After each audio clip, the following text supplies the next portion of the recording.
تو اس کو بالکل الگ تھلگ کر دیا جاتا تھا، اس کو کسی برتن اور کسی چیز میں ہاتھ لگانے کی اجازت نہیں ہوتی تھی۔ اس طریقے کے کتنے ظلم و ستم انسانوں پر ہو رہے تھے۔ اب وہاں پر لوگوں کو ضرورت تھی ایک ایسی شخصیت کی جو مظلوموں کو ان کے ظلم کا بدلہ دلا سکے، مظلوم کی فریاد رسی کر سکے، کمزور کے دست و بازو بن سکے، کمزور پر ہونے والے ستم کو دور کر سکے، جہاں پر انسانیت پزمردہ ہو رہی تھی وہاں پر انسانیت میں جان ڈال سکے۔ ایسی شخصیت کی ضرورت تھی جہاں پر لوگ پریشان تھے، عورتوں کی عزت نہیں کی جا رہی تھی۔ اب اگر ایسی عورتوں کو جس نے عزت دلا دی ہو، جن کو عزت کی ضرورت تھی ان کو عزت دی ہو، جن کو روشنی کی ضرورت تھی ان کو روشنی دی ہو، جن کو ہدایت کی ضرورت تھی ان کو ہدایت دی ہو، جو اپنے زخمی دلوں پر مرہم رکھنا چاہتے تھے ان کو جس کی بات نے، جس کی آواز نے مرہم کا کام کیا ہو، دل کو سکون بخشا ہو، بتائیے کیا یہ جود و سخا نہیں ہوگی؟ جود کا معنی پہلے سمجھیے تو یہ سب چیزیں نبی کے جود و سخا میں ہے۔ نبی جیسا کام کسی نے نہ کیا تھا نہ کوئی کر پائے گا۔ اور اوپر سے کتنے مصائب اور آلام سرکار نے برداشت کیے۔ طائف کا واقعہ ذہن میں لائیے کہ سرکار لوگوں کی ہدایت کے لیے وہاں پر جب آپ نے تبلیغ و دعوت کا کام شروع کیا تو وہاں کے طائف کے لوگوں نے سرکار پر پتھر برسائے تھے۔ پتھر اتنے برسائے کہ مورخین نے لکھا ہے کہ سرکار کے سر مبارک سے اتنا خون بہا، جسم مبارک سے اتنا خون بہا کہ سرکار کے نعلین مبارک میں وہ بہہ کر خون پہنچا تھا۔ تو بہہ کر خون پہنچنے کے بعد اتنا خون بہا تھا کہ سرکار کے قدمین مبارکین ان نعلین میں خون کی چپچپاہٹ سے اتنے زیادہ جم گئے تھے کہ نعلین مبارک پیر سے نکالنا مشکل ہو گیا تھا۔ تو اب ایسے مصائب و آلام برداشت کر کے بھی جس نے اپنے آپ کو مخاطر اور ہلاکتوں میں ڈالنے کے بعد انسانوں کی رہنمائی کی ہو، اس سے بڑا فیاض اور اس سے بڑا سخی کوئی نہیں ہو سکتا ہے۔ اور یہ تو میں نے اخلاق اور عادات کے تعلق سے سخاوت بتائی، ایمان اور اعمال کے تعلق سے یہ تو میں نے سخاوت بتائی، اور جس کو ہمارے معاشرے میں سخاوت کہتے ہیں آپ وہ بھی دیکھ لیجئے۔ کتنی روایتیں ایسی ہیں کہ نبی کی بارگاہ میں کوئی مانگنے والا آیا تو نبی کریم صلی اللہ علیہ وسلم کے پاس اگر کپڑا تھا، اس نے کپڑا مانگا تو اسے کپڑا دے دیا۔ روٹی ایک تھی اور روٹی مانگنے والے نے روٹی مانگی تو سرکار نے خود نہ کھائی، اس کو روٹی دے دی۔ نبی کریم صلی اللہ علیہ وسلم ان اخلاق حمیدہ اور ان خصال محمودہ سے متصف کیوں تھے؟ نبی کریم صلی اللہ علیہ وسلم کے بارے میں اللہ رب العزت نے نبی کریم کو ارشاد فرمایا، وَأَمَّا السَّائِلَ فَلَا تَنْهَرْ وَأَمَّا بِنِعْمَةِ رَبِّكَ فَحَدِّثْ۔ سائل کو تو وہ چھڑکتے ہی نہیں تھے، واپس ہی نہیں کرتے تھے۔ اعلیٰ حضرت علیہ الرحمت والرضوان نے ارشاد فرمایا، مانگیں گے مانگے جائیں گے، منہ مانگی پائیں گے، سرکار میں نہ لا ہے نہ حاجت اگر کی ہے۔ یعنی دوسرے لوگ جن سے اگر تم مانگو تو کچھ تو ایسے بھی ہوتے ہیں جو لا کہہ دیتے ہیں، یعنی نہیں ملے گا، لیکن سرکار کی بارگاہ میں تو لا بھی نہیں ہے، اور فرماتے ہیں کہ سرکار کی بارگاہ میں لا بھی نہیں ہے اور نہ ہی حاجت اگر کی ہے۔ یعنی کچھ لوگ ایسے ہیں جو دیتے ہیں لیکن دینے میں شرط لگا دیتے ہیں، بھیا تم میرا یہ کام کر دو گے تو میں تمہیں یہ دے دوں گا، لیکن سرکار کے یہاں پر تو اگر کی بھی حاجت نہیں ہے، کوئی شرط بھی نہیں لگتی ہے۔ تو سرکار کی وہ جود و سخا ہے۔ اعلیٰ حضرت نے ایک جگہ ارشاد فرمایا، تیرے خلق کو حق نے عظیم کہا، تیری خلق کو حق نے جمیل کیا، کوئی تجھ سا ہوا ہے نہ ہوگا شہا، تیرے خالق حسن ادا کی قسم، تیرے خالق حسن و ادا کی قسم۔ نبی کریم صلی اللہ علیہ وسلم اخلاق حمیدہ، خصال جمیلہ کے پیکر تھے۔ دیکھیے کان رسول اللہ صلی اللہ علیہ وسلم اجود الناس وکان اجود ما یکون فی رمضان۔ حضرت عبداللہ ابن عباس فرماتے ہیں سرکار دو عالم صلی اللہ علیہ وسلم لوگوں میں سب سے زیادہ سخی تھے، اور سرکار سب سے زیادہ سخاوت رمضان میں کیا کرتے تھے۔ وکان اجود ما یکون فی رمضان، رمضان میں سب سے زیادہ سخاوت کیا کرتے تھے۔ حین یلقاہ جبریل، کب زیادہ سخاوت کرتے تھے؟ کب وسیع الصدر بہت زیادہ ہوا کرتے تھے، بہت زیادہ؟ حین یلقاہ جبریل، جب رمضان میں جبریل آپ سے ملاقات کرنے آتے تھے۔ معمول یہ تھا حضرت جبریل کا کہ ہر رمضان میں جتنا قرآن نازل ہوا، ہر رمضان میں آ کر نبی کریم صلی اللہ علیہ وسلم کی بارگاہ میں ماہ رمضان کے اندر اس کی مراجعت فرماتے تھے اور اس کی تکرار فرماتے تھے۔ فرماتے ہیں وَكَانَ يَلْقَاهُ فِي كُلِّ لَيْلَةٍ مِّن رمضان، حضرت جبریل علیہ السلام نبی کریم کی بارگاہ میں ہر رات، رمضان کی ہر رات ملنے آتے تھے۔ یہ حضرت جبریل کو ہی شرف حاصل ہے، یہ کچھ فرشتوں کو ہی شرف حاصل ہے جو سرکار کی بارگاہ میں بار بار آتے ہیں، ورنہ تو جو فرشتے سرکار کے روضہ مبارکہ پر معمور ہیں درود و سلام کے لیے، تو وہ ان فرشتوں کے بارے میں تو روایت یہ ہے کہ ایک فرشتے کو ایک بار ہی سرکار کی بارگاہ میں آنے کی اجازت ہوتی ہے، لیکن 70,000 فرشتے صبح آتے ہیں، 70,000 شام آتے ہیں، اور جو ایک بار آئے گا وہ دوبارہ کبھی نہیں آئے گا۔ ٹھیک ہے، اعلیٰ حضرت نے جیسے فرمایا جو ایک بار آئے دوبارہ نہ آئیں گے، رخصت ہی بارگاہ سے کچھ اس قدر کی ہے۔ فرماتے ہیں فَيُدَارِسُهُ القرآن، اب دیکھیے رمضان کی ہر رات آتے تھے، فَيُدَارِسُهُ القرآن، پھر سرکار سے قرآن کی مراجعت فرماتے تھے، قرآن کی تکرار فرماتے تھے تاکہ قرآن سرکار کو یاد رہے۔ اس سے پتہ چلا قرآن پاک جتنا بھی یاد ہو اس کو بار بار پڑھ لینا چاہیے، بار بار پڑھنے سے قرآن پاک یاد رہتا ہے۔ اگر کوئی آدمی بار بار نہ پڑھے تو آدمی بھول جائے گا قرآن پاک، اس لیے آدمی کو پڑھنا چاہیے۔ اچھا، اس سے ایک بات یہ بھی سمجھ میں آ رہی ہے، سرکار دو عالم صلی اللہ علیہ وسلم پورے قرآن پاک حضرت جبریل رمضان بھر آ کر مراجعات فرماتے تھے، دہرواتے تھے، تکرار کرتے تھے۔ اس سے سمجھ میں آتا ہے کہ قرآن پاک آج ہمارے یہاں پر جو رمضان مبارک میں تراویح کے اندر پورا قرآن سننے اور سنانے کا ایک رواج ہے تراویح کے اندر، تو اس سے حافظ صاحب کی مراجعت بھی ہو جاتی ہے، تکرار بھی ہو جاتی ہے، لوگ بھی سن کر مستفید ہو جاتے ہیں۔ تو یہ نبی کریم صلی اللہ علیہ وسلم کی اس حدیث پاک کے خلاف نہیں ہے، بلکہ وہ عین موافق ہے۔ اس لیے پورے قرآن پاک کو ایک بار قرآن تراویح میں پڑھ لینا، رمضان مبارک میں پورا قرآن پاک ختم کر لینا، یہ سنت مصطفیٰ ہے اور سنت جبریل بھی ہے۔ فَيُدَارِسُهُ القرآن، تو سرکار کو قرآن حضرت جبریل دہرواتے تھے۔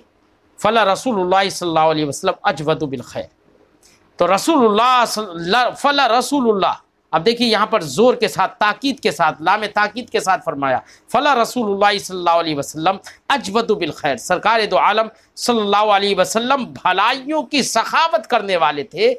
کس سے زیادہ؟ اجود اس میں تفضیل ہے، زیادہ کرنے والے تھے۔ کس سے زیادہ؟ من الریح المرسلہ، آزاد چلتی تیز ہوا سے بھی زیادہ فیاض تھے۔ الریح المرسلہ، چلتی ہوا، تیز چلتی ہوا سے بھی زیادہ فیاض تھے۔ مجھے بتاؤ، تیز چلتی ہوا کی فیاضی کو دیکھو کہ ہوا کی فیاضی کتنی ہے۔ آپ چاہے کسی جگہ میں بھی چلے جائیں، تنگ سے تنگ جگہ میں بھی چلے جائیں، تب بھی ہوا وہاں پر موجود ہوتی ہے۔ اگر ہوا نہ رہے بیٹا تو انسان کی زندگی 2-4 منٹ سے بھی زیادہ نہیں ہو سکتی۔ پوری زندگی کا مدار، سانسوں کا مدار، ہماری حیات کا مدار وہ ہوا پر ہے، آکسیجن پر ہے، جس ہوا کے اندر اللہ نے آکسیجن رکھی ہے۔ وہ اتنی فیاض کہ ہر انسان، ہر جانور کی ناک کے قریب ہے، تاکہ اس کو اپنی زندگی کے لیے ایک ذرہ برابر بھی تکلیف برداشت نہ کرنا پڑے۔ تو ہوا تو اتنی سخی ہے کہ ہر آدمی کے ناک کے قریب ہے، اس کو جتنی ہوا، جتنی آکسیجن کی ضرورت ہے اتنی آکسیجن اور ہوا اس کو مل رہی ہے۔ تو ہوا کتنی سخی ہو سکتی ہے آپ اندازہ لگا سکتے ہیں۔ لیکن صحابی رسول فرماتے ہیں کہ فلا رسول اللہ، صحابی رسول کا عقیدہ یہ ہے کہ ہوا تو بہت سخی ہے، لیکن نبی کریم مصطفیٰ جان رحمت بھی کتنے سخی ہیں؟ فرماتے ہیں کہ ہوا تو بہت سخی ہے، لیکن ہوا سے کہیں زیادہ سخی نبی مصطفیٰ نبی کریم صلی اللہ علیہ وسلم کی ذات مبارک ہے۔ فرماتے ہیں فلا رسول اللہ صلی اللہ علیہ وسلم، تو یقیناً رسول کریم علیہ التحیۃ و تسلیم اجود بالخیر، بھلائیوں کی سخاوت کرنے والے تھے، سب سے زیادہ سخاوت کرنے والے تھے۔ کس سے زیادہ؟ من الریح المرسلہ، تیز چلتی ہوا سے بھی زیادہ سخاوت کرنے والے تھے۔ اب مجھے یہ ایک بات یہاں پر میں یہ ذکر کر دوں، یہ حدیث پاک بھی اسی باب میں باب و بدء الوحی، باب و کیفا کانا بدء الوحی الی رسول اللہ صلی اللہ علیہ وسلم، اسی کے اندر اس حدیث کو بھی ذکر کر دیا۔ اس حدیث پاک کو ترجمۃ الباب اور عنوان باب سے کیا مناسبت ہے؟ تو اس حدیث پاک کو عنوان باب سے مناسبت یہ ہے کہ اس سے پہلے کی حدیثوں میں نزول وحی کی کیفیت اور نزول وحی کے وقت سرکار کی کیفیت کیا ہوتی تھی، نزول وحی کے طریقے کیا ہوتے تھے، وہ بیان کیے گئے۔ لیکن اس حدیث پاک کے اندر یہ بیان کیا گیا، یہ بتایا گیا کہ قرآن پاک جو کہ ایک وحی مطلوع ہے، اس کا آغاز وحی بھی قرآن اس میں رمضان میں ہوا، اور اللہ رب العزت نے پورا قرآن آسمان دنیا پر بھی رمضان المبارک میں نازل فرمایا، اور نبی کریم صلی اللہ علیہ وسلم اس قرآن پاک کی محافظت کے لیے بالخصوص حضرت جبریل رمضان میں تشریف لاتے تھے، اور رمضان میں آپ اس کی تکرار بھی فرماتے تھے۔ تو جو وحی نازل ہو رہی تھی اسی کی تکرار، اسی کی یادداشت، اسی کو محفوظ کرنے کے لیے سارا کام تھا۔ تو اس کا بھی تعلق وحی سے ہے، کیونکہ اسی وحی کے تعلق سے بات ہے یہ کہ سرکار اس کی تکرار فرماتے تھے، حضرت جبریل آ کر دہرواتے تھے، تو وہی وحی ہے۔ تو اس وحی کی محافظت اس طور سے رہی، تو اس لیے اس معنی کر اس حدیث پاک کو ترجمۃ الباب سے مناسبت ہے، موافقت ہے۔ لہذا یہ نہ سمجھا جائے کہ اس حدیث پاک کو ترجمۃ الباب سے مناسبت نہیں ہے۔ ٹھیک ہے۔